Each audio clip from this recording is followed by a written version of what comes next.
साल था 2015, बिसाड़ा कांड, जो कि काफ़ी चर्चित रहा।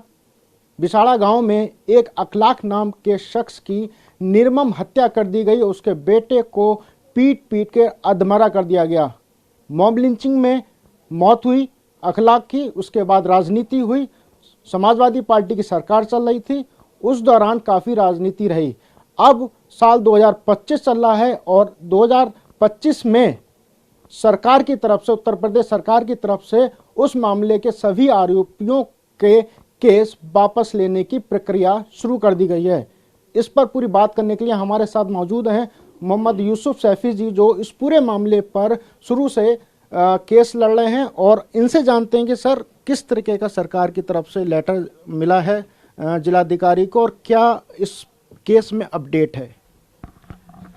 सरकार की तरफ से एक प्रार्थना पत्र अपने सरकारी वकील के माध्यम से दिया गया है और उसमें केस वापसी के लिए कहा गया है, जबकि केस इस वक्त एविडेंस में चल रहा है। मौके की जो चश्मदीद गवाह है शाइस्ता, उसके स्टेटमेंट हो चुके हैं, बाकी गवाहों के स्टेटमेंट होने हैं। कोई लॉ नहीं है, कोई तरीका नहीं है एक मॉब लिंचिंग के मामले में इस तरीके से आदेश देना।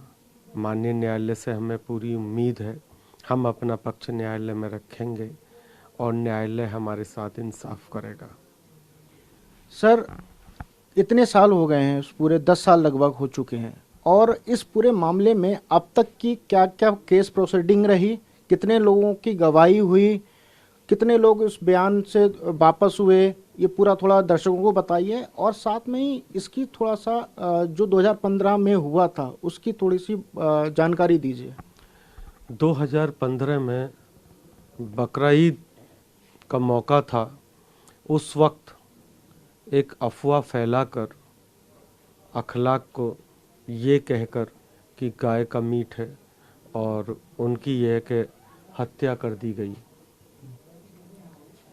जबकि बकरा ईद के मौके पर कोई किसी तरीके का गाय के मीट का न तो इस्तेमाल होता है न किया जाता है। कैसे इन लोगों ने ये सब प्लानिंग कर कर किया और अखलाक की निर्मम हत्या कर दी गई। अखलाक की हत्या के बाद जिस दिन हत्या की गई, दानिश के साथ भी गंभीर रूप से यह कि मारपीट की गई और दानिश को भी मरा हुआ छोड़कर ये लोग गए थे। आईसीयू में रहा दानिश, बामुश्किल उसकी जान बच पाई। सर, लैब टेस्ट के लिए गया था वो बीफ, तो उसमें तो रिपोर्ट में तो आया था कि ये बीफ है। जिस वक्त जो मीट वहां गया था फॉरेंसिक के लिए और जो मीट पुलिस ने बरामद किया था वही मीट गया था, और उसी मीट को जब यहाँ पर पशु चिकित्सा अधिकारी ने उसकी जांच की तो उसका कलर रेड था और उसकी जो चर्बी थी उसका कलर यह है कि वाइट था। ये बकरे का ही था। गाय का मीट लाल नहीं होता, गाय की चर्बी येलो होती है, वो सफ़ेद नहीं होती। कैसे ये रिपोर्ट आ गई, समझ के परे बात है। केस प्रोसीडिंग में काफ़ी लंबा समय गुजर गया, 10 साल बहुत होते हैं, तो क्या अभी तक इसमें कितने आरोपियों के लिए सरकार की तरफ से जो लेटर आया, कितने आरोपियों के लिए कहा गया? सभी आरोपियों के लिए माफ़ी के लिए किया गया कि कुछ और गुंजाइश की है? सभी जितने भी एक्यूज्ड हैं, जितने भी अभियुक्त हैं, सभी के लिए कहा गया है। एविडेंस में केस चल रहा है। मौके की चश्मदीद गवाह शाइस्ता है, उसकी एविडेंस हो भी गई है, बाकी एविडेंस होनी बाकी है। 12 दिसंबर की डेट है जी। क्या लगता है कि सरकार के इस पहल पर कोर्ट से राहत मिलेगी या इसमें आप? बिल्कुल राहत मिलेगी, हमें पूरी उम्मीद है। ये बिल्कुल गलत फैसला है सरकार का और हमें न्यायालय से पूरी उम्मीद है, न्यायालय से हमें इंसाफ मिलेगा। अगर यहाँ से नहीं मिलता है तो अगला कदम क्या रहेगा आप लोगों का?